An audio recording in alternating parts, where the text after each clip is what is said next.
হনুমাগ বিশ্ব হরি দেবী মনসা দুই হাতি বিনতি করি ধরি তোমার পা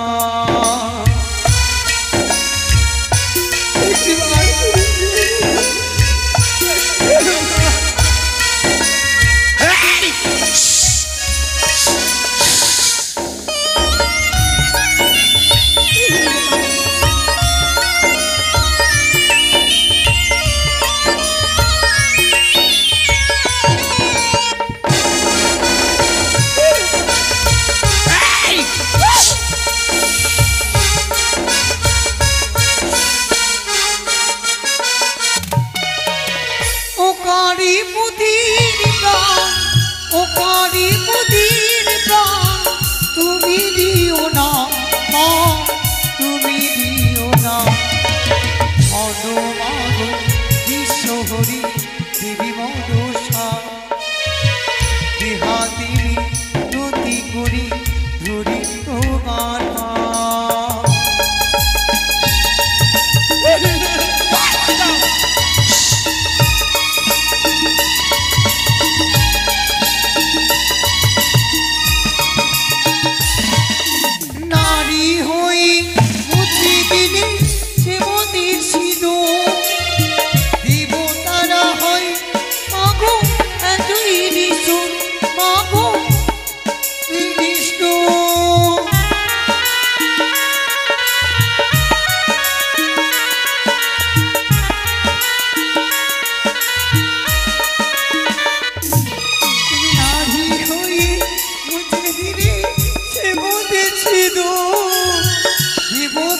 হয় মাগো এতই নিষ্ঠুর মাগো এতই নিষ্ঠুর রোহন বাসর ঘরে প্রাণপতি নীলে কেড়ে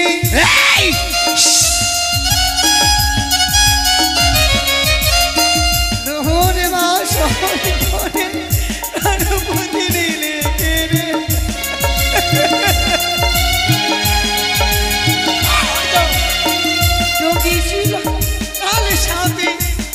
ছিল কাল সাথী একই ছলো না মা একই ছলো না হনুমাগ বিশ্ব হরি দেবী মনসা দুই হাতে নতি করি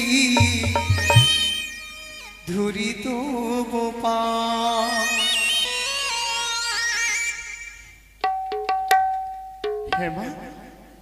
আমি বলি শুনে পিতা আমারই বচন আমি তো না জানি পিতা তাহারই বিবরণ কারছি কান্ডারি বাসকুন রাজি হেন অনুচিত পিতা বলে কি কারছি তার মোরে পরিচয় কোনো কালে নয় বিনা দোষ শাস্ত্রে বলম উঠাই শখ করে করে তুমি নামে পদ্মাবতী শত দোষ থাকিলে তুমি বড় সতী আপনি নির্দোষী হইয়া বসে থাকো ভালে মমদোষে না তোমাকে পাবো কোন কালে বড় ঘরে দোষ হলে দোষ নাহি কই মাস পক্ষগত হলে নুকাই নিশ্চয়ই পা ছড়ে দেবো তাহলে মহাকালের ছাড়ে এত গর্ব করে তোমায় মানে কোন জনে আমাকে বলিতে তবু কিছু নাহি কাজ ঠেকিলা ঠেক তবু মুখে নাহি লাজ যত বিস্মর্ত তোর কর্ম পাজ লাজ নই নিলজ্জা নই সিজবাতে গিয়ে থাক শঙ্করের কন্যা হয়ে এই গর্ব করো তা না হলে তুমি আমার কি করিতে পারো তবু অন্য কুটিলা কোথাও নাহি দেখি সর্বক্ষণ ক্রোধ তবে এত বিষমুখী একদিনে কি করিলা গেলা হালুয়া মাছাই ঠক করে মেরে চক্ষু কানা করিল সে তাই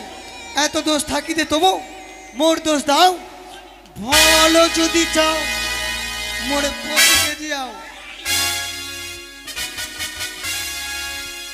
নগরের বেশ্যা জাতি হও দুষ্টুবাদী সবাহত দূর করব নাকান কাটি নাকান চুলি কাটি পাঠাইব দেশে মূর্তির মানবরা তোমায় দেখা তোমায় হাসে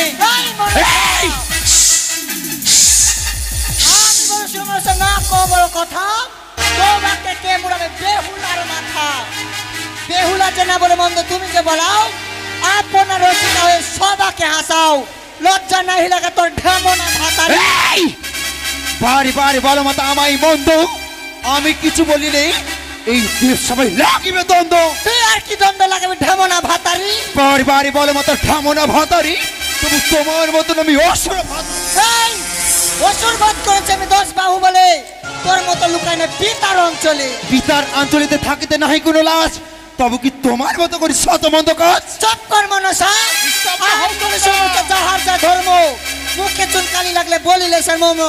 পূজা খেতে গেলে তুমি হাসেন হুসেনের ঘরে সুন্দরী ভেবে উপাস, লজ্জা নাহি লাগে তোরে। সে দেবী বলে পূজা করেছিল মা, তবু তোমার মতো নয়। একদিন গেলে মাকে পাহাড়ের গুহায় উলঙ্গ অবস্থায় স্নান করলে লজ্জা দেবো নয়। এই মনসা, আমি সমস্যা আর কি বলবো? আর যদি আমি বলি শিবের পদে লাভ, পদ্মা বলেছে তুমি পদ্মাবতী হয়ে বাপের সঙ্গে কিন্তু লজ্জা নাহি লাগে তোরে। কি বললে তুমি? সে পিতা আমায় ভুল করে আমায় কন্যা চিনতে পারিনি বলে সে আমার রূপ দেখে পাগল হয়েছিল। তা আমার পিতাও তো তোমার সেই প্রাণপতি হয়। তুমি কেমন সে মাতা যে নিজের প্রাণপতিকে তুমি নিজের অঞ্চলে বেঁধে রাখতে পারো নি? তবে শোনো, হিমালয়ের কন্যা তুমি নাম পার্বতী, শতদোষ কুল কমে বড় সতী। তোমার আজ সেই কুলের কাহিনী বলবো এই দেব সবার মাঝে। কি আমার কুলের কাহিনী? শুনতে চাই আমার কুলের কাহিনী। আরে তুমি আমার কেমন সতী, তোমার আবার কি ভাগতি গো, ও কি ওরি ও কি ওরে অসুরি করিল কলঙ্কে, কি ওরি ও।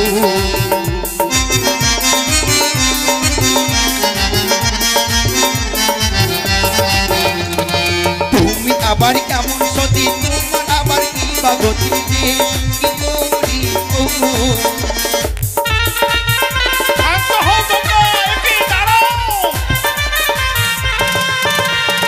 ওরি অসুরে করিল কলঙ্কে, কি ওরি ও।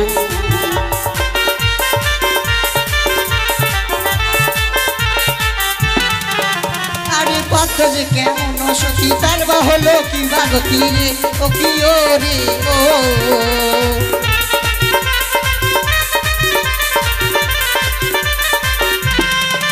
ও কি ও রে হাসেন হুসেন করলো কলঙ্কি, কি ও রে ও।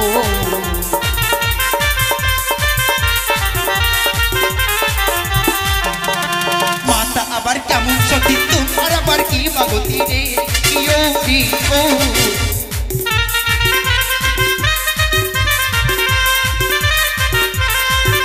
কি ওরি রাবণে করিল কলঙ্কি, কি ওরি ও। এই মনসা, আরে পাত্র যে কেমন সতী, তার বা হলো কি ভাগতি রে, কি ও রে ও।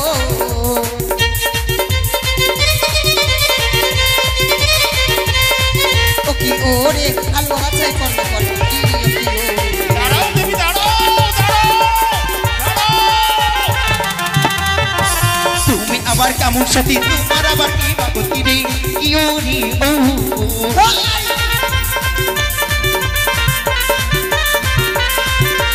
তুমি আবার কেমন সতী, তোমার আবার কি ভাগতি রে, কি ওরি ও।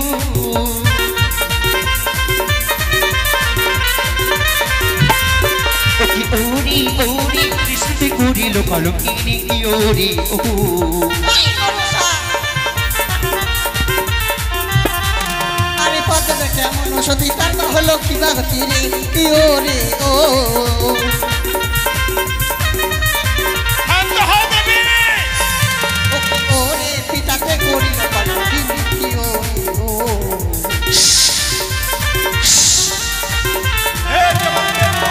তুমি আবার কেমন সতী, তোমার আবার কি ভাগতি রে, কি ওরি ও।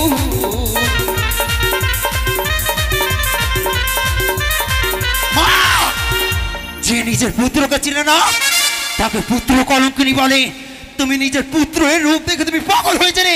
তোমার পুত্রের কাছে তুমি প্রেম আলঙ্গন চাইছিলে, মনসা। তাই তো তোমায় বলে পুত্র কলঙ্কিনী। ও কি ওরে কার্তিকে করিল কলঙ্কিনী, কি ওরে ও।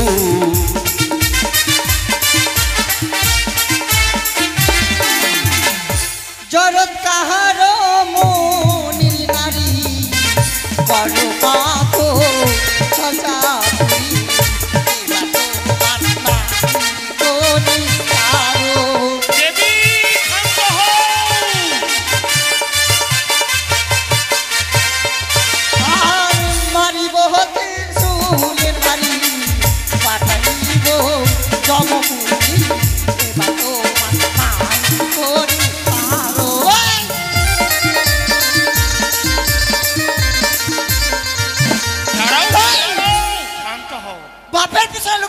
করেছে ছি, ছি, ছি। তোর জিভটা আমি টেনে ছেড়ে দেবো। দাঁড়াও, এ কি মা কন্যার খেলা? এই সমাজে সর্বদা কেন বলো মন্দ কথা?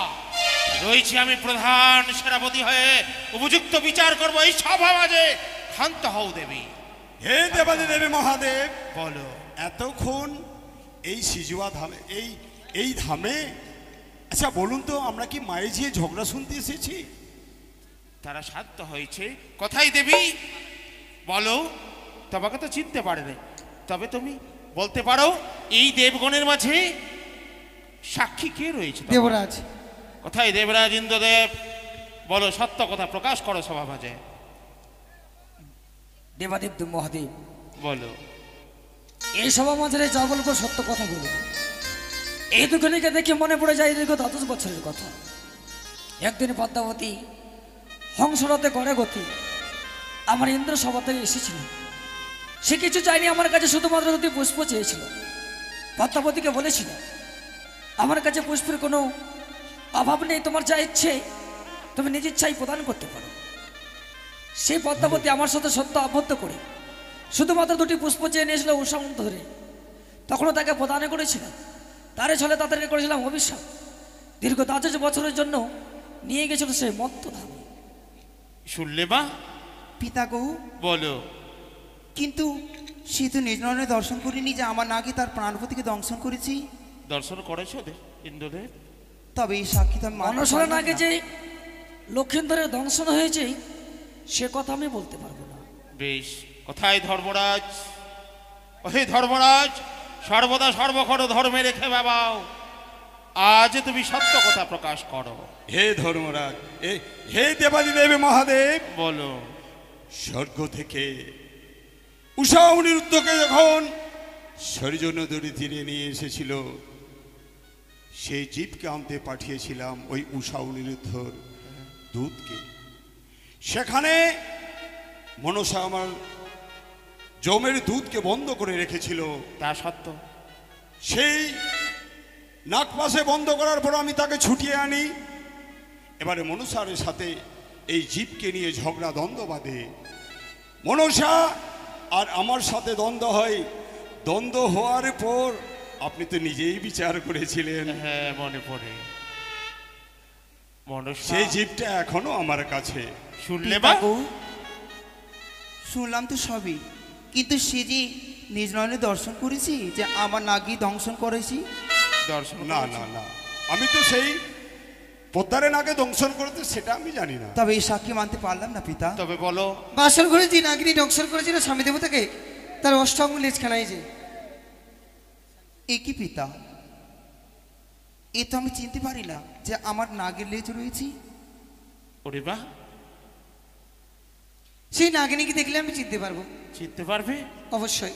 তবে বা শুনলে সেই নারীর কথা, তুমি অষ্টকোট নাগেরই জননী। সকল নাগরকে স্মরণ করো এই সভা মাঝে।